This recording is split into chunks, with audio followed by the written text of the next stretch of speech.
এই গল্পে আমরা আগে দেখেছি মারিয়া ছিল ভীষণ সংসারী একটি মেয়ে। সংসারী ছিল তার ধ্যান, জ্ঞান, ভালোবাসা, সব কিছু। শ্বশুরবাড়ির প্রতিটি কাজ সে নিজের দায়িত্ব মনে করে করত। তবুও ভাগ্য যেন তার সঙ্গে নিষ্ঠুর খেলাই খেলল।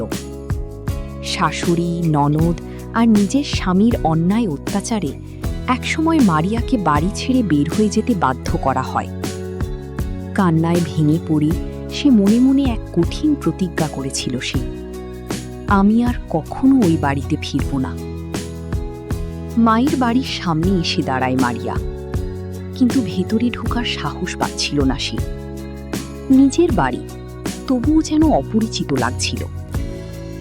শেষ পর্যন্ত বুকের ভেতর সাহস জোগাড় করে ভিতরে ঢোকে সে। সেই সময় বাড়িতে ছিল তার মা আর খালাতো ভাই রিহান, যে ছোটবেলা থেকেই মারিয়াকে ভালোবাসত।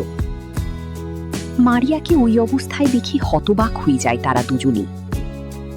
কান্না ভেজা কণ্ঠে মারিয়া সব বলে, তার উপর হওয়া অন্যায়, অপমান, অবিচারের প্রতিটি গল্প। মা আর রিহান তাকে বোঝাতে থাকে, তোমার কোনো দোষ নেই, আল্লাহ সব দেখছেন, ওদের বিচার হবে। তবুও মারিয়ার কান্না থামছিল না। এভাবেই কেটে যায় 6 মাস। ওদিকে শাশুড়ি আর ননদের জীবনও সহজ ছিল না। প্রতিদিন ভোরে উঠে সব কাজ নিজেদের করতে হতো তাদের।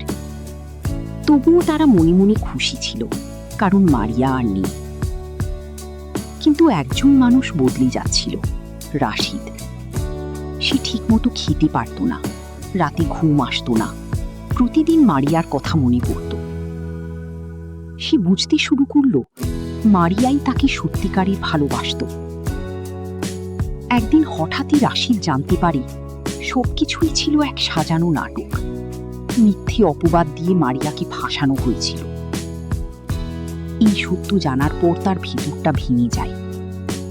সে ছুটে যায় মারিয়ার বাড়িতে, কাঁদতে কাঁদতে বলে, আমি ভুল করেছি, আমাকে ক্ষমা করে দাও। কিন্তু মারিয়ার মা তাকে বাড়ি থেকে বের হয়ে যেতে বলেন। তিনি সিদ্ধান্ত জানিয়ে দেন মারিয়া রিহানকে বিয়ে করবে।